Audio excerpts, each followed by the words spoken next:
child in film. Is that right? I did a few films, yes, as I was growing up. My father would never let me be under contract until I had finished my education, though. Mm-hmm. And I graduated from Westlake School, which was lovely. But the first film I did was Christmas Carol, which is shown every year. My mother and father play Mr. and Mrs. Bob Cratchit in it, and I played Belinda. Mm-hmm. We did it in 1938, and I was 12 years old. And it's the Christmas Carol in which Reginald Owen is Scrooge. And it was a treat. It's lovely. And can you imagine how wonderful it is to be able to sit down with my grandchildren now, have them see their great-grandparents, their grandmother at the age of 12, and be there with their parents and to see this whole traditional film filled with the traditional family. I mean, it's really nice. At the time, did you realize what the whole thing was about? No, not at 12. Come on. Of course not. So your family encouraged you to continue on in film and TV the rest of your life? It was done with... I was taught to be a professional about it if I was going to do it, but I never really applied myself to the work until I was about 22, 23. I always looked at it as a wonderful hobby, and had some lovely opportunities during my teenage years. I worked with Betty Davis in All That's in Heaven 2, Gary Cooper in Sergeant York. I played his sister. White Cliffs of Dover, played opposite, that was with Irene Dunn and Van Johnson. So that I had some really lovely opportunities, and it was effortless, easy, and totally without pressure. Did you have a family? Did you have children? Yes. I have two daughters. I believe they're in show business too, aren't they? And the elder one is an actress, and the younger one is a designer of magnificent jewelry, which has been on ER, Bold and the Beautiful, General Hospital. She's done jewelry for Step by Step, Seventh Heaven, many other shows. And she does beautiful earrings. And in fact, I'm wearing a pair. Oh, fantastic. Yes. Your daughter, that's also an actress, did you encourage her? What did you tell her? There again, it just came along naturally. And I tried to assist her by doing work with her, which was... I went out and did... In those days, we had dinner theater.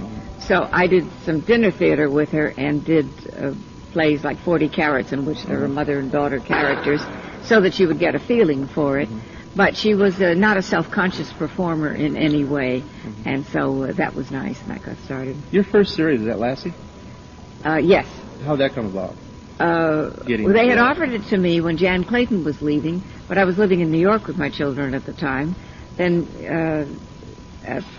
when I came back out here in a year's time, just through a happenstance, I ran into Bob Golden and Benita Granville, who were the producers, both of whom I'd known since I was 12, and they said, wish you'd do the Mother and Lassie for us, because they were then recasting. And I said, well, I'll do it a year, and they said, not long enough. But on my drive home, I thought, I really should investigate this. I've got 2 children to support, and it's a lovely part, dignified role. It's already on the air, don't have to do a pilot, and it's sponsored. So I had my agent call. I did an audition for it and got the part. Were you concerned about acting with a dog? No, because when I was 20, I did Son of Lassie, which was the second Lassie feature, and I had already worked with Red Weatherwax and the dog when I was an ingenue at MGM.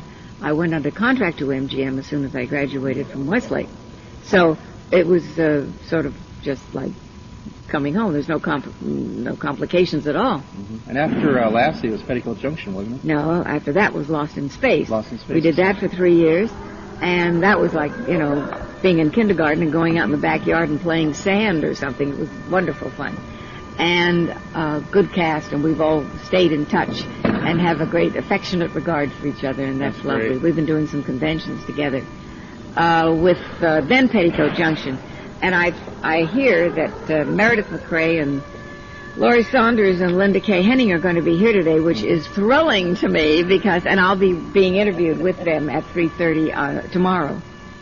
What did you think of the new Lost in Space movie? Was it pretty much when you envisioned or wanted? Well, I was thrilled to be in it. Yeah. I mean, to find myself with a body like Pamela Anderson after all these years of working out and watching what I eat. And, of course, I've never smoked. And, of course, in the theater, when this figure came on, I went, yay, yo, yes, and applauded and laughed, and it was really grand.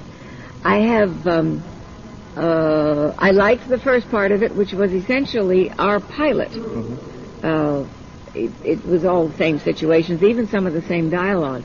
But I must say that as it went along and went off into the second and third acts of it, I couldn't follow it. Yeah. Are you a sci-fi fan?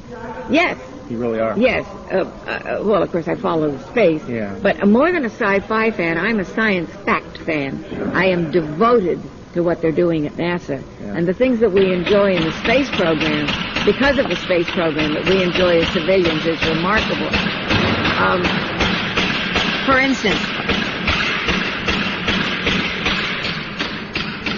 we'll hold that. Yeah. That's good enough. Without the space program, we wouldn't have MRIs, CAT scans, blood analyzers. We wouldn't have athletic shoes.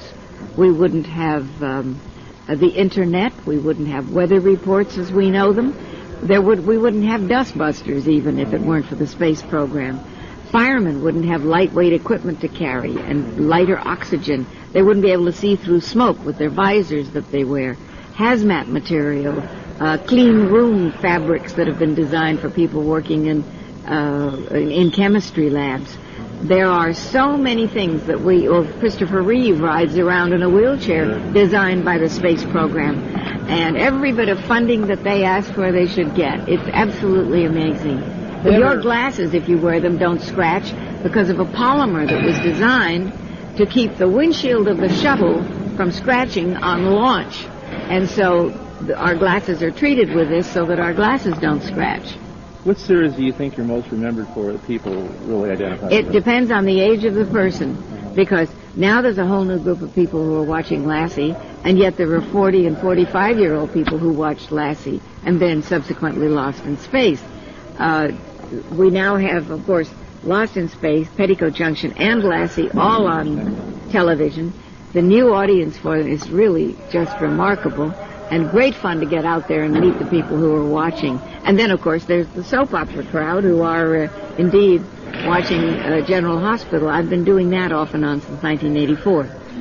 Why do you think TV moms are not as portrayed like they were back in the 60s and 70s? First of all, you don't see as many TV moms nowadays as you did back then.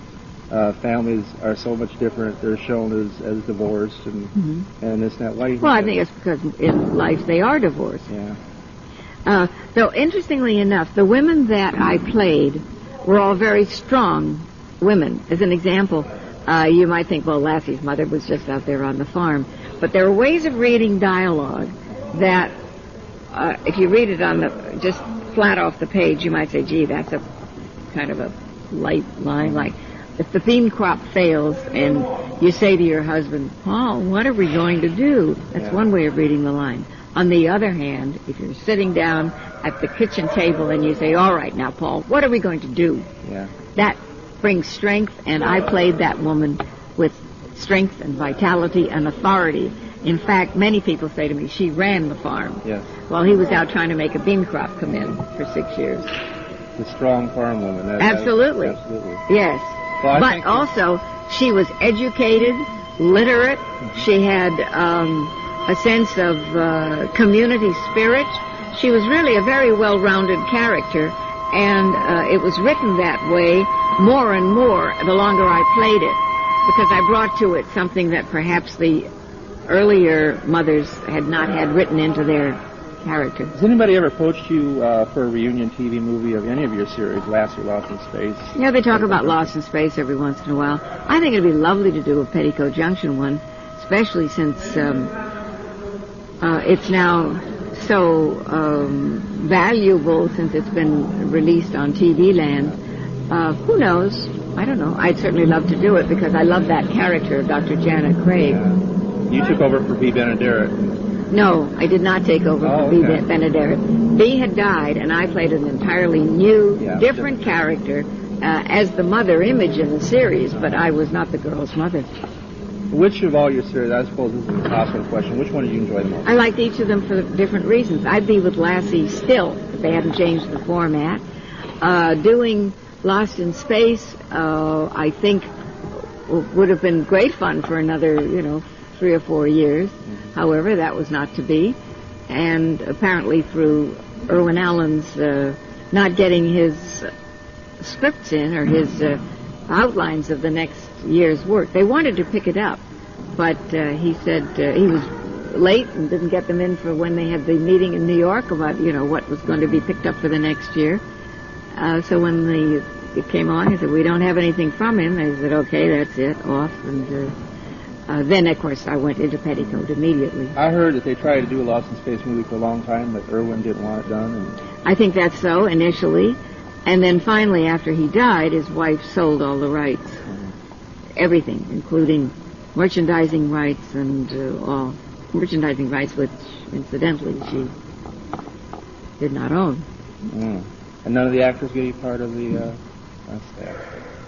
Okay. Doesn't matter. We make it up in other ways. You know, what you lose on the slings, you gain on the roundabouts. Yeah. So what is June Lockhart doing nowadays? Well, what June is doing now, to speak in the third person, that's always such a funny way to pose a question, I think. I'm doing a lot of public speaking. I'm the ambassador for the California State Park System. I work a lot with NASA. I'm going to be there in a week and a half. I have just done a thing for the Food Channel called The Way We Were, which was fun.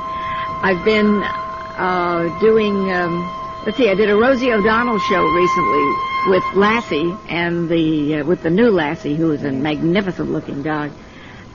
Did that, and I've just done a commercial for a gift certificate for new babies for Pampers, and that'll be airing soon.